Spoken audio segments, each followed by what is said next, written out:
Viral po ngayon, isang content creator po ay nagbalik at nawala po. Maraming Oh, salamat ba't parang kay nanlaki yung mata Hi mo?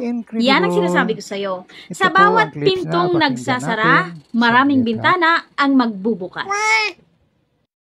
Tama po ang sinabi na At ano maraming na naman po bintanang ng sahod dito magbubukas. kay Meta? Kaya Gusto po mo bang maraming malaman kung salamat magkano sa ang kinita iyo. ko sa 1.2 million Incredible. na...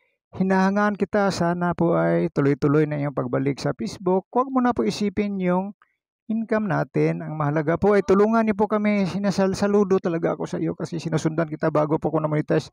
Sinusunod ko po yung mga payo mo. Incredible. Kaya maraming salamat sa iyo at bumalik ka na at sana po ay tuloy-tuloy na po ito. I-guide niyo po kami, huwag mo kaming iwanan kasi bago ako na-monetize sa stream ads ay hinahangaan po talaga kita. O sinusunod ko po mga payo mo, si Bay Masoy, si Ma'am Karen, o mga iba pa dyan, si Tumboy TV din. Ayun, napaka-active nila magturo, mag-tutorial. Kaya sa mga baguhan po, makinig tayo sa mga na-monetize na po.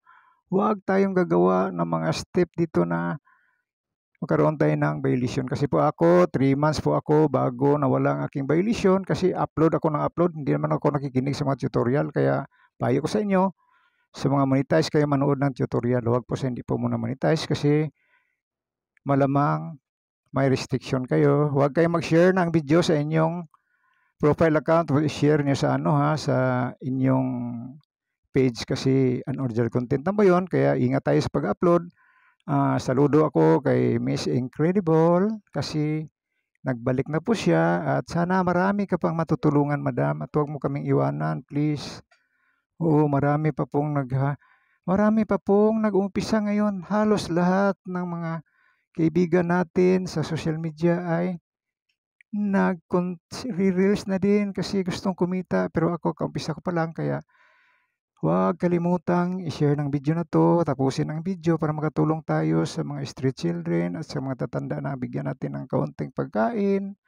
Kung malaki-laki masahod natin, kung mag-share kayo at saka manood sa aking ads ay baka makabili pa tayo na dagdag na 10 kilong bigas ipamigay natin sa mga mahihirap na sa kalsada po. Kasi diyan ako sa kalsada nagtatrabaho kaya saludo ako sa inyo. Saludo ako kay Miss Incredible. Siya po talaga ang aking idol pagdating dito sa Reels kasi ang galing niya magpaliwanag, ang galing niya magsalita pero iwan ko ba kung bakit siya umalis saglit tapos alam ko sa puso niya ay gusto niyang makatulong kaya bumalik kaya siya kasi iba talaga ang content creator. Oo. Pag naumpisahan mo na kasi ang daming gustong patulong sa iyo pero hindi mo na kaya kasi ang daming followers kaya payo ko sa inyo dito muna kayo sa akin mga konti na followers i-guide ko kayo habang kaya ko pa. Maraming salamat at God bless sa inyo at huwag kalimutang mag-follow